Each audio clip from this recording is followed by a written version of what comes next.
Olá, pessoal. Boa noite a todos.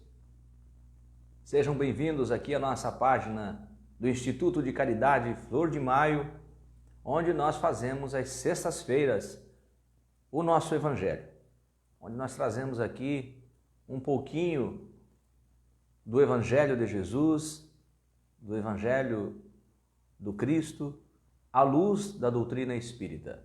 É o Evangelho segundo o Espiritismo. Sejam todos mais uma vez bem-vindos, espero que esteja chegando o nosso áudio a contento, que esteja tudo tranquilo, que vocês estejam todos bem.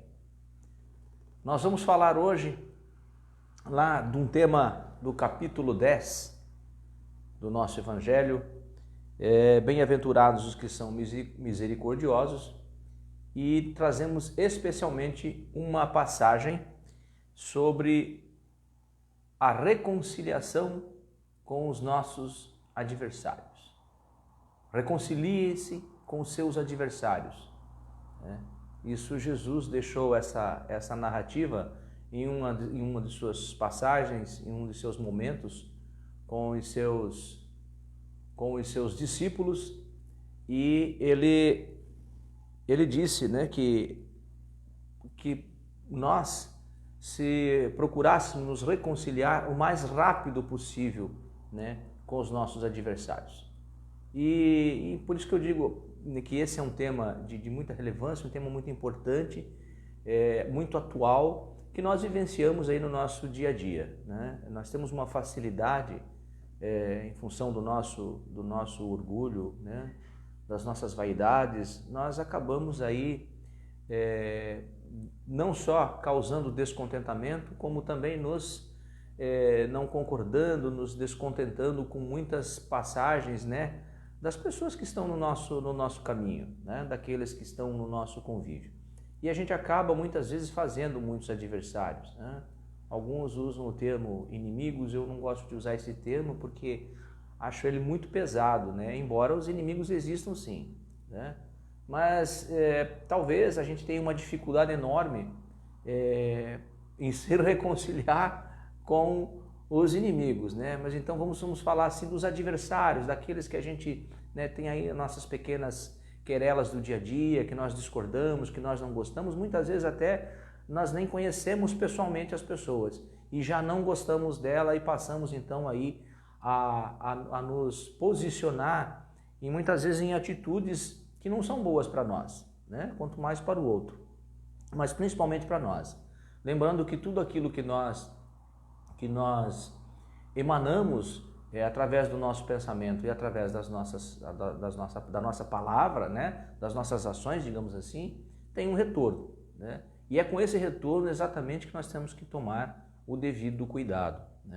Então, se reconciliar com os nossos adversários, eu diria que é um dever nosso, de cristão, e de que acreditamos na doutrina do Cristo, naquilo que ele pregou, e deixou para nós de ensinamento. Então eu vou aqui fazer uma breve leitura dessa passagem evangélica, tá? E a gente vai comentando. É óbvio que quando a gente se fala na questão dos adversários, eu sei que é muito difícil, a gente se reconciliar, a gente perdoar, Então é importante que se deixe claro o seguinte, que a gente não precisa, não é porque a gente não concorda com uma pessoa, ou eu diria até que talvez, como numa linguagem mais simples, às vezes não gosta de uma pessoa, que a gente precisa odiar, Ou quando a gente procura uma reconciliação, que a gente tenha que andar de mão dada se a gente não gosta. Não é a necessidade disso. O importante é que a gente não carregue a mágoa no nosso coração. É importante o sentimento que a gente tem em relação a outra pessoa. Esteja ela junto de nós, esteja ela mais distante de nós, ou mesmo que a gente não a conheça pessoalmente. Hoje no mundo, nesse mundo globalizado, e onde a internet está à nossa disposição, as relações sociais acontecem muito, no campo virtual, no campo da internet, e ali a gente acaba disseminando né? Não somente palavras, né? Através na verdade, da escrita, ou mesmo até dos nossos áudios, mas principalmente, gente, através do pensamento. Se nós tivéssemos uma ideia do que causa o nosso pensamento, a gente pensaria diferente, né? Pensaria antes de pensar mal do outro, antes de desejar o mal a outra pessoa. Não há necessidade de você andar de mão dada com uma pessoa que você não concorda, mas não carregue mágoa. E se essa pessoa precisar de você numa determinada situação? Como é que você vai olhar? Vai virar as costas? Né? Como é que você vai agir diante de uma situação como essa? Então é preciso sim que a gente procure ter um pensamento cristão. Se a gente se diz cristão, que segue os ensinamentos de Jesus, então vamos procurar fazer aquilo que ele pregou. E ele não disse para nós, para a gente ficar mal com as pessoas, para a gente agredir, ou para a gente pensar mal, ou para gente... Não, muito pelo contrário. Reconcilie-se, né?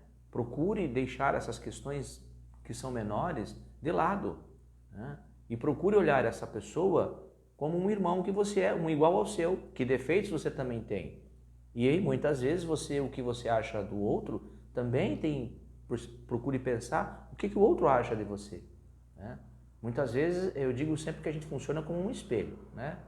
A gente vê no outro aquilo que a gente é. Então, a gente precisa tomar muito cuidado com isso. Aqui nessa passagem evangélica, reconcilie-se com seus adversários. Reconcilie-se o mais rápido possível com seus adversários. Enquanto estiverem com ele, a caminho. Olha só, enquanto estiverem com ele, a caminho. Quer dizer, que caminho é esse? É esse caminho aqui na terra.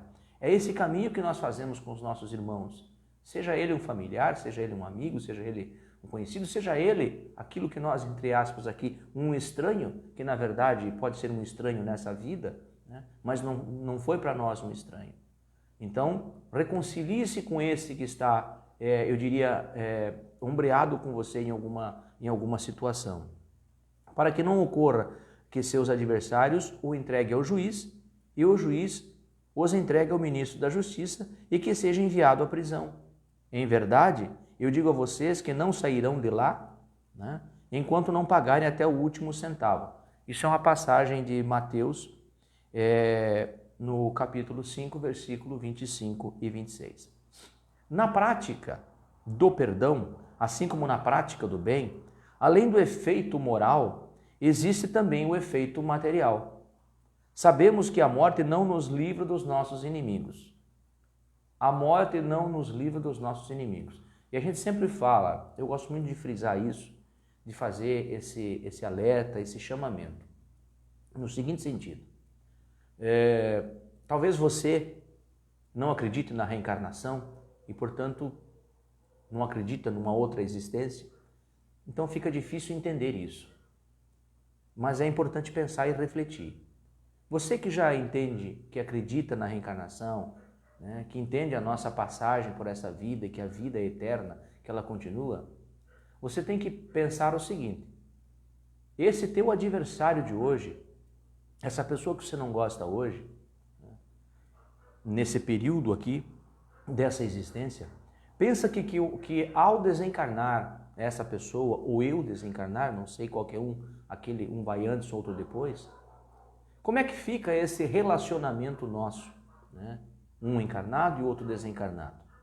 Ocorre que muitas vezes, né, os processos aí de obsessão normalmente estão ligados a essas questões. A pessoa leva pós-mortem, né, aquilo que ela tem contra uma pessoa. As mágoas ela acaba levando consigo.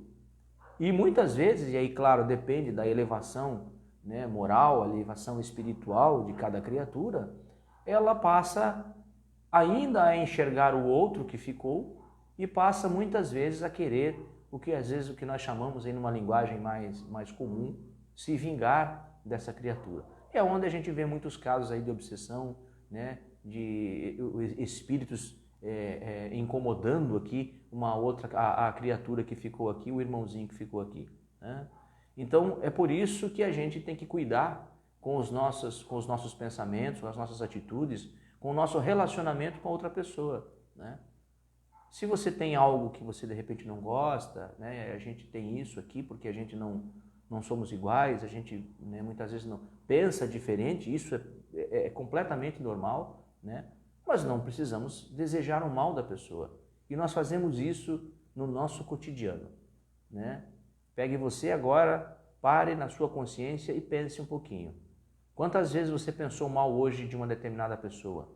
Ou não pensou hoje, mas pensou ontem? Ou pensou semana passada? Ou numa conversa que você teve, falou mal de uma pessoa, fez uma crítica muito destrutiva a uma pessoa? Essas coisas, elas podem atingir. E essas coisas vão formando em nós feridas, marcas, que nos fazem mal. E a gente muitas vezes, ou quase sempre vai levar isso no além-túmulo.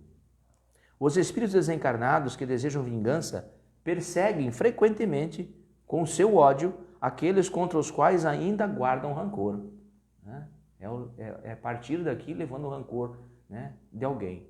Por que fez isso? Porque guardou rancor, porque viveu muito tempo rancoroso, né? Por isso que é bom às vezes a gente sentar com as pessoas que a gente tem alguma desavença e procurar conversar, né?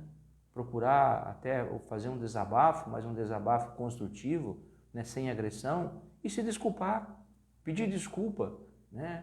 Pedir desculpa pelo mal entendido, por, né, ter agido daquela forma. E se o outro te pedir desculpa, aceite as desculpas. Aceite as desculpas, né? Ah, mas os caminhos seguiram diferentes, mas não ficou mágoa, né? Nós não podemos guardar dentro de nós mágoas contra as pessoas, porque isso vai formando aí, vai acumulando esse rancor e ninguém sabe depois no pós-morte como é que nós vamos agir. Depende muito do nosso entendimento. A gente pode esquecer tudo e abrir os olhos do lado de lá de uma forma diferente, ou pode também ficar ainda ligado aqui àqueles que ficaram e com rancor, com ódio, querendo ainda arrumar soluções para aquilo que não tem mais solução, né? Pelo menos enquanto um desencarnado, o outro encarnado, né? Por quê? Porque tem a mágoa, porque tem ódio, porque tem muito rancor. Então é preciso que a gente elimine isso, que a gente se policie para não alimentar esse sentimento que faz muito mal a nós. O espírito mal, por estar desligado do corpo físico, ele possui mais liberdade. Não nos esqueçamos disso. A nossa liberdade aqui é muito limitada, né? Eu falo do ponto de vista espiritual, né? Mas o espírito desligado da matéria, ele tem muito mais liberdade, né? De ver, de estar em determinados lugares, né? Então, muitas vezes as coisas ele acaba trabalhando no sentido de se vingar daquele com o qual ele não gosta ou que ele acha que fez mal para ele. Ele se aproveita dessa condição para atormentar a sua vítima, que está presa ao corpo, né? Que ficou aqui encarnado, prejudicando os seus interesses ou as suas afeições mais caras. Nós podíamos aqui enumerar e falar dessas situações de obsessão, mas não é o momento, não teríamos tempo para isso, né? E somente aí é interessante os estudos, a leitura do próprio Livro dos Espíritos, né? Que nos traz muito esclarecimento a respeito dessa relação, encarnado e desencarnado. O espírito que já desencarnou continua sentindo ódio e rancor e não consegue perdoar aquele que lhe fez mal.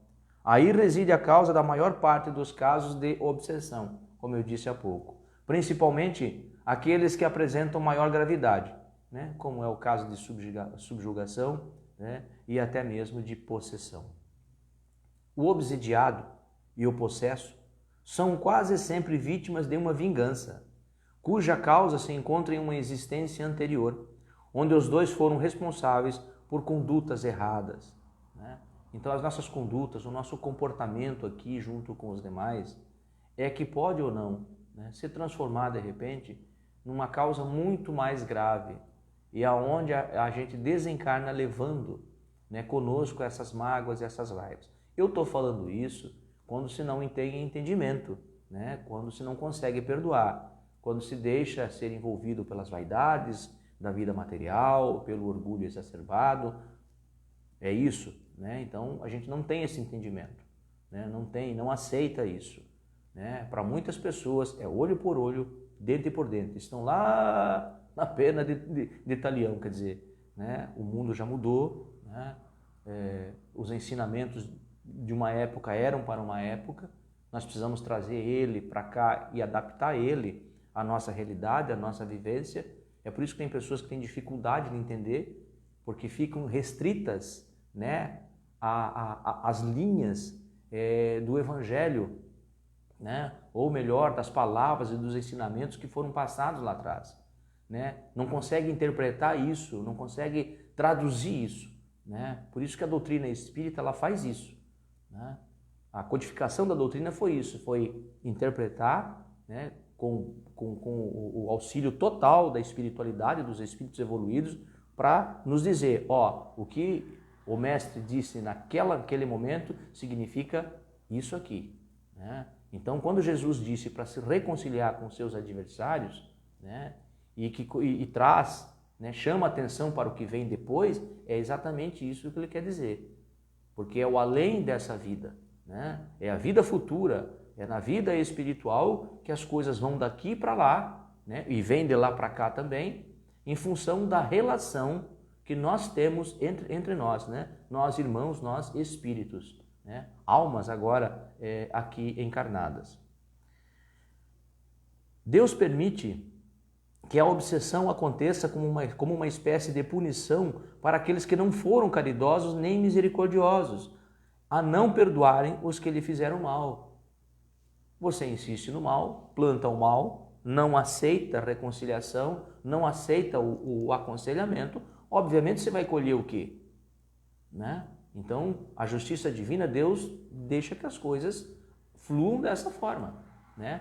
Você vai responder, vai sentir, né, a dor que você mesmo causou, até que você possa, então, né, à medida das várias existências, à medida das várias caminhadas no processo reencarnatório, para que você possa, então, ter entendimento e se melhorando, né? E aos poucos você vai aprendendo a perdoar, vai aprendendo a entender que o amor prevalece sempre e que ele é a base, né, que nos sustenta da nossa vida, né? Então, quem fala em amor, né, quem defende o amor, não pode comungar com o pensamento de raiva, de ódio, não aceitar o perdão. Que amor é esse, então? O amor tem que ser exercido incondicionalmente, né? Eu preciso amar sem condições, mas não aqueles que só estão comigo. Aí é fácil, né? Você dizer que ama a tua esposa, que ama teu filho, né, que ama seu neto, que ama seus irmãos, sua mãe, seu pai. Mas diga que você ama alguém que em algum momento, de repente, lhe fez algo que você não gosta, que você tem como inimigo, como um adversário. Né? Diga que você ama essa pessoa. É difícil, né? É difícil. Mas não precisa dizer que ama, então. Eu vou tentar trabalhar para que eu possa, pelo menos então, não ter mais ódio, não ter mais mágoa. Que eu possa ir melhorando isso. Talvez nessa existência eu não consiga, mas eu já estou me preparando para se melhorar, né, numa outra existência. Deus é importante para a tranquilidade futura, corrigir o mais rápido possível os erros que cada um de nós comete contra o próximo. É preciso então corrigir, não vamos esperar o amanhã, vamos nos corrigir isso hoje, né? Na primeira oportunidade que eu tiver, eu vou procurar, né, me reconciliar, eu vou procurar apagar, né, essa mágoa, essa mancha que está me incomodando, e fazendo mal primeiro para mim, depois para o outro. Às vezes até para o outro não está nem fazendo mal, está fazendo mal para você. Devemos perdoar os inimigos a fim de eliminar, antes de desencarnar, qualquer motivo de desavença, ódio ou rancor. Desse modo, pode-se fazer de um inimigo neste mundo um amigo no mundo espiritual. Olha que coisa linda, né? Quando se estabelece o perdão, aquilo que você julgava como inimigo, aquela relação odiosa, aquela relação ruim, numa relação estreita, boa, né? Numa relação com amor. Então, olha que coisa bacana isso, né? Então, Por que não fazer isso agora? Por que não começar já? Desse modo, pode-se fazer de um inimigo no mundo, nesse mundo material, de um amigo no mundo espiritual. Ou pelo menos, ficar ao lado do bem. Deus sempre ampara aqueles que perdoam. Quando Jesus recomenda que nos reconciliemos o mais rápido possível com os nossos adversários, não quer somente evitar as discórdias na vida presente, mas principalmente evitar que elas continuem nas existências futuras. Jesus disse, abre aspas, não sairão de lá enquanto não pagarem até o último centavo. Então, nossos débitos nós vamos ter que pagar, né? Vamos ter que pagar. Isso não há como fugir disso, né? Isso é pura justiça. Não tem nada de injustiça ou que há... Não. Nós erramos, nós temos que fazer a reparação. Enquanto não perdoarmos uns aos outros, estaremos sempre presos à cadeia de ódio e rancor, das quais só nos libertaremos quando a justiça de Deus for integralmente cumprida. É preciso também que tenhamos a consciência de que essa justiça age sobre nós de forma isenta e correta. Não existe diferença entre eu e o outro e eu, né? Para o Criador não existe diferença. Ele criou todas as criaturas iguais, né? Todas iguais. Deus ama a todos nós igualmente, né? Mas Ele dá, né, a condição a todos que cometem os seus equívocos de fazer a sua reparação, né? Então, é importante que a gente, ainda em tempo, faça essa reconciliação com os nossos adversários, com aqueles que a gente não concorda, pensa diferente, né? Vamos conversar, vamos nos aceitar. Não precisa caminhar juntos se não dá, se não concorda. Mas não tenho mágoa, né? Se alguém me perguntar da pessoa para mim, eu não vou falar mal dela. Eu não vou falar mal. Se a pessoa, porventura, precisar de uma gentileza, de algo que eu possa fazer, eu vou fazer. Quer maior demonstração que isso? Não tem mágoa, né? Agora, quando você, sabe, quer pagar com a mesma moeda, né? Quer fazer o olho por olho, dente por dente, né? Carregando essas mágoas, essas coisas, dessas picuinhas aí que a gente sabe que existe no dia a dia de todos nós, né? Isso só vai nos fazendo mal, vai somando, fazendo uma carga tão pesada, né? Nós não sabemos o que estamos carregando em cima de nós. São essas coisas. É um pouquinho todo dia, um pouquinho de cada um, né? Então, gente, vamos refletir sobre isso, né? Sobre esse evangelho de hoje. Reconcilie-se com os seus adversários. Esse é um ensinamento do Cristo, de Jesus, né? Esse é um ensinamento aqui do Evangelho segundo o Espiritismo, uma mensagem para que a gente possa refletir, né? E procurar, quem sabe, nos reconciliar com os nossos adversários. Ok? Espero que tenham gostado. Nós vamos encerrando o nosso Evangelho por aqui. Vamos aproveitar esse momento de encerramento e fazer a nossa prece, a nossa oração.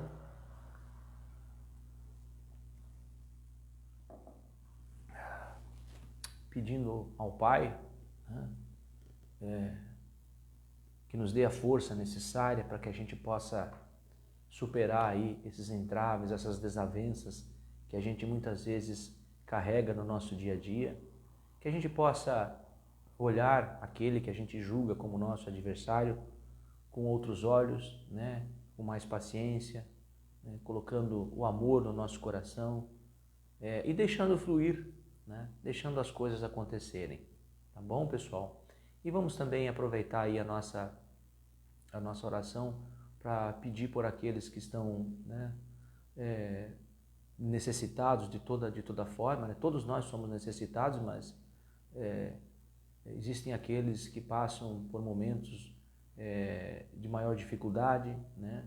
Sejam aqueles que estão esquecidos pelas ruas da vida, sejam aqueles que estão nos presídios, nos orfanatos, aqueles que estão nos hospitais, com todo o tipo de enfermidade, que as nossas orações nesse instante possam chegar a essas criaturas, a esses nossos irmãozinhos. Que o Pai, na sua infinita misericórdia, possa nos guiar e nos abençoar sempre. E, sobretudo, que possamos continuar com a nossa fé, com a nossa esperança, nos ensinamentos do Cristo, né? Que deixou para nós um norte a ser seguido e que isso nos mantém, né? Mantém vivo, mantém a chama do amor e da esperança vivas em cada um de nós. Que a paz do Mestre Jesus nos guie, nos abençoe, esteja com todos nós nesse momento. Que assim seja. Um abraço a todos e até o nosso próximo encontro. Até mais, pessoal.